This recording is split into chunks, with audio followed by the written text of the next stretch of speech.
Quand vous faites Maj Layout, il y a 3 trucs à contrôler. 3 trucs qu'il faut absolument vérifier. Le premier truc, c'est tout là-haut. Il faut absolument vérifier qu'il est bien marqué Unfold 3D. Si ce n'est pas le cas, ça fera n'importe quoi.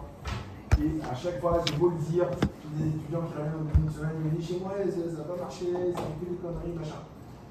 Unfold 3D. S'il n'y a pas marqué Unfold 3D, ça veut dire que vous avez un problème. Et ce problème, c'est que vous avez le plugin Unfold 3D qui n'est pas chargé dans Maya.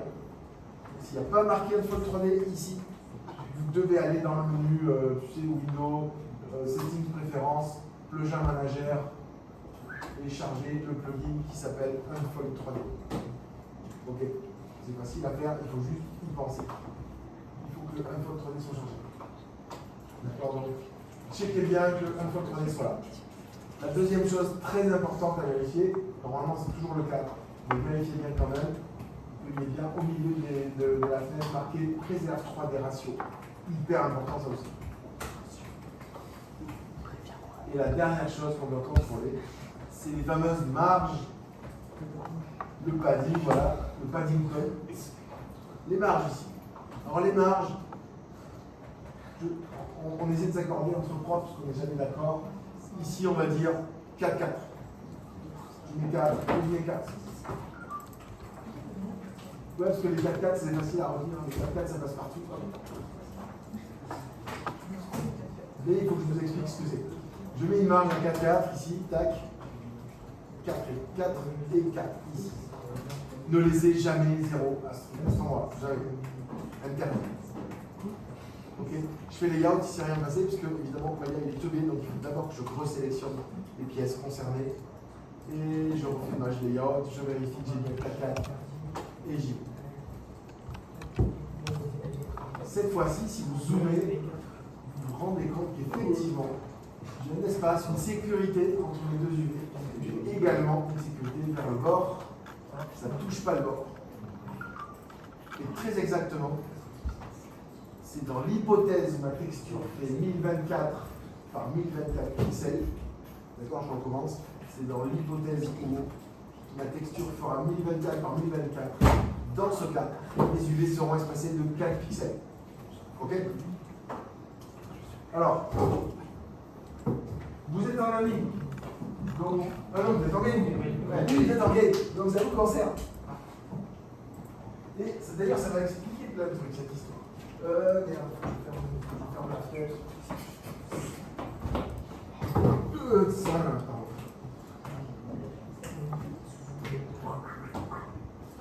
Je vais comme ça, et je reviens vous expliquer.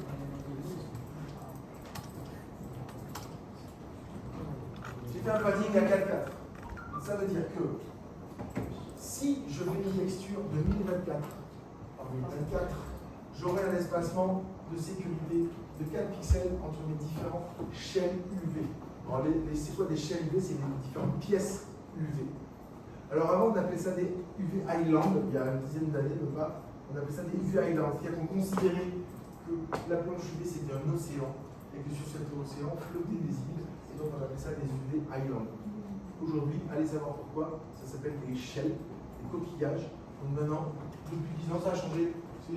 La texture, c'est du plage. Et les UV sont des coquillages par hasard. Ça change de langue tout le temps juste pour nous embrouiller et nous rendre la vie plus difficile. Voilà. C'est comme la map de diffuse qui progressivement est devenue la map d'Albedo, qui est devenue la map de base color. Donc c'est toujours la même texture, elle change de nom. On fait des années, donc vraiment on est perdu. Ouais. Vous utilisez Unreal. Vous avez déjà commencé. Vous en avez fait dernière en donc ça commence à... Vous utilisez Unreal. Unreal est un moteur de jeux vidéo. Et pourquoi ça s'appelle un moteur? Parce qu'il bosse tout le temps. C'est-à-dire que dans Unreal, quand vous jouez à un jeu ou quand vous fabriquez un truc, dès qu'il y a un asset qui est tout près de vous, Unreal vous présente la meilleure qualité possible. C'est l'asset qui fait 65 000 faces et la texture de l'asset, elle fait 4K parce que comme il est très près de nous, on a plein de détails et tout, il est hyper beau. Par contre, dès que l'asset va s'éloigner de la caméra, Unreal va rapidement le remplacer par une version plus légère, donc qui fera plus 65 000 faces, mais qui fera plus que 20 000 faces, parce qu'à cette distance, elle est plus petite à l'écran, et du coup, c'est pas la peine de le faire aussi complexe. Donc, Unreal va le remplacer automatiquement par une version plus légère du même mesh. Et plus le mesh il va s'éloigner et devenir petit à l'écran, et plus il sera remplacé par une version légère, jusqu'à devenir d'ailleurs parfois à la fin juste un blend. Bon, regarde. Mais c'est ce qu'on appelle le LOD. Ça vous parle ça, le LOD? Ça s'appelle comme ça veut dire Level of Detail. C'est-à-dire que Unreal tout seul, sans que vous fassiez quoi que ce soit, il fait une décimation de votre mesh, il en fait 5 versions, de plus en plus cassées. Et automatiquement, sans que vous fassiez quoi que ce soit, dès que vous vous approchez de l'asset qui vous présente plus haut, et dès que l'asset s'éloigne, il le remplace progressivement par des versions de plus en plus légères. Et comme c'est une transition qui se fait avec un blind et tout, on voit que dalle, on ne se rend pas compte. Et en fait, Unreal, il passe son temps à faire ça, de tous les objets qui sont proches de la caméra, et de tous ceux qui s'éloignent, il passe son temps à les remplacer en permanence par des versions plus légères, beaucoup plus détaillées. C'est pour ça qu'on appelle ça un moteur, parce qu'en fait, il bosse tout le temps. Et d'ailleurs, il fait la même chose avec les textures. Il ne fait pas qu'avec les objets. Les objets sont simplifiés, mais les textures qui sont sur eux, elles aussi, elles sont simplifiées. C'est-à-dire que là, le super arbre qui est devant vous, il a une texture de 4K, on voit bien tout le décor, tu vois, de l'écor, merci. On voit bien les détails de l'écor, c'est tout. Mais dès que l'arbre est reculé, non seulement il va être remplacé par un arbre plus léger en 3D, mais en plus de ça, la texture qui était une texture 4K, elle va rapidement être remplacée par une texture 2K pour gagner de la mémoire. Et si l'arbre est recule encore, la texture elle va être remplacée par un 1K, et puis 512, et puis 256, et puis 128, et puis 64. Quand il sera tout petit.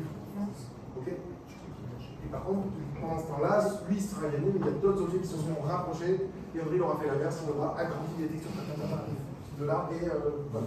Et en fait, il fait ça tout le temps, on s'en rend jamais compte. Donc, pour les objets, ça s'appelle LOD, Level of Detail.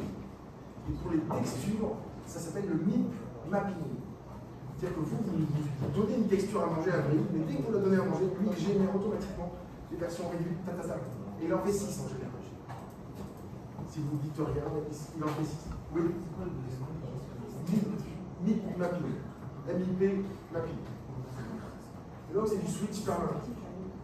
Et là où ça vous concerne à vous, qui êtes des gamers et puis des fabricants de game, c'est que là, ma texture, elle fait 1024 par 1024.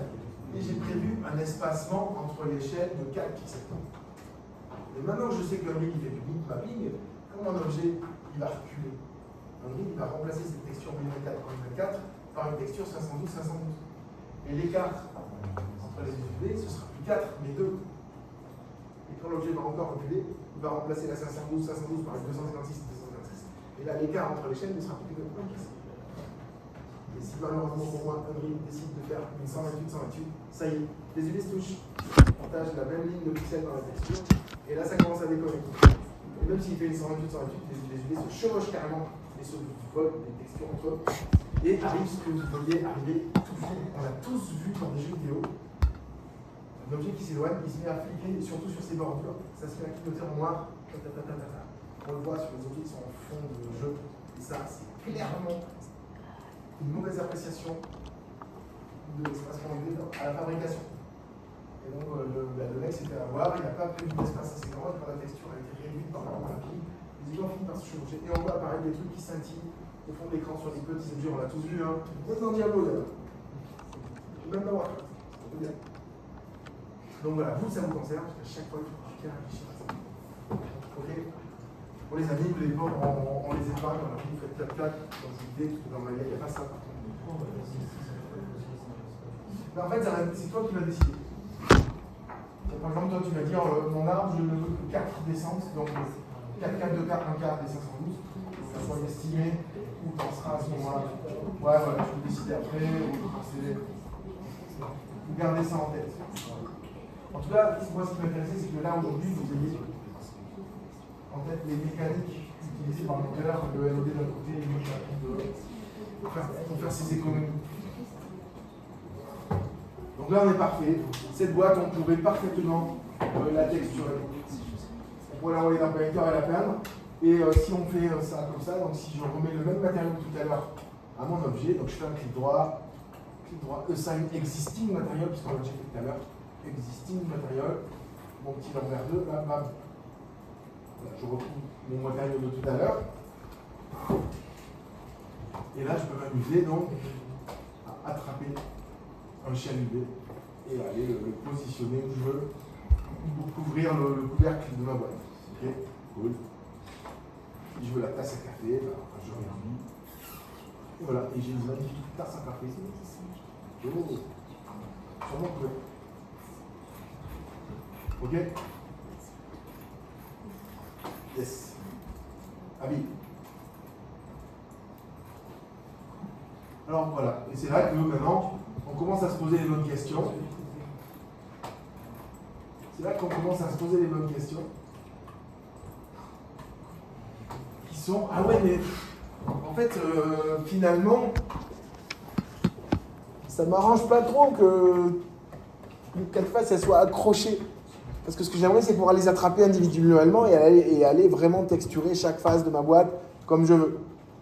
Bah, vous pouvez parfaitement faire ça, il n'y a aucun problème. Ça dépend jusqu'où vous souhaitez aller, ce que vous êtes en train de faire. Donc si vous préférez désolidariser les 4 panneaux ici et les 4 panneaux ici pour les placer exactement comme vous voulez, pas de problème. Vous sélectionnez tout. Donc cette fois-ci, je passe en face, je sélectionne toutes les faces. Tac. Et je fais cut, tout simplement. Je cut tout. Du coup, cette fois-ci, j'ai que des faces individuelles. Que des faces individuelles. Et c'est peut-être plus facile dans ce cas précis. C'est peut-être plus facile dans ce cas d'aller texturer les choses exactement comme je veux parce que si vous ne voyez pas bien vos UV, appuyez sur ce troisième bouton là qui va vous les mettre en filigrane pour mieux les voir selon la texture. Ah ben voilà, lui il aura un t-shirt, tiens, voilà, lui m'arrive. Et du coup, je peux texturer précisément chaque face de mon objet. Ouais.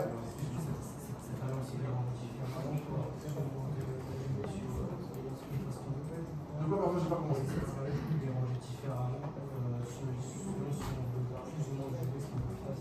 Ouais, voilà, en fait, ça dépend. C'est aussi pour montrer juste que la question de se dire jusqu'où je vais dans la découpe, elle dépend directement de ce que vous avez l'intention de faire en fait. Donc, dans un premier temps, on fait le minimum, et si on se rend compte que le minimum n'est pas suffisant, on complexifie. Mais toujours dans cet ordre-là, d'abord je fais ça, et après je complique si j'en ai besoin, dans cet ordre-là. Ça vous va ça? Sympa. Et du coup, enfin, vous pouvez texturer votre boîte comme vous voulez. Ici, il y aura la cassette, ici, il y a le téléphone, voilà, je fais ce que je veux sur ma boîte. Voilà, moi je veux le saxophone sur. Le saxo. Le saxo. Et puis si je le veux dans l'autre sens, je tourne de 90 degrés. Et j'ai le saxo dans l'autre sens. Pas de problème. Ouais. Si on n'avait pas coupé tous les oui. Quand on aurait appliqué l'image, ça aurait fait un peu quoi. Si on avait fait l'UV mais qu'on n'avait pas coupé. Non, alors, si tu coupes pas, en fait, l'avantage c'est que ça te laisse une continuité entre le dessous et les rabats, par exemple. Donc, si tu as une texture qui doit se poursuivre sur le rabat, là c'est bien de les laisser ensemble.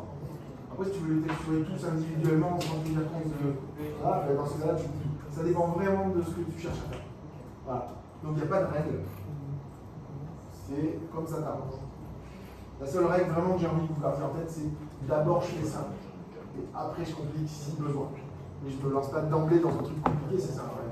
C'est une perte de temps. Ça vous va? Est-ce que ça va? Eh bien, je vous félicite parce que vous avez déjà texturé le première boîte à chaussures. C'est beau. Bravo, félicitations. Et donc, on va la détruire. Adieu. Salut. Ah tiens, je la faire une capture d'écran quand même. Mon petit suivi de cours. Ouais, pour le bout, voilà.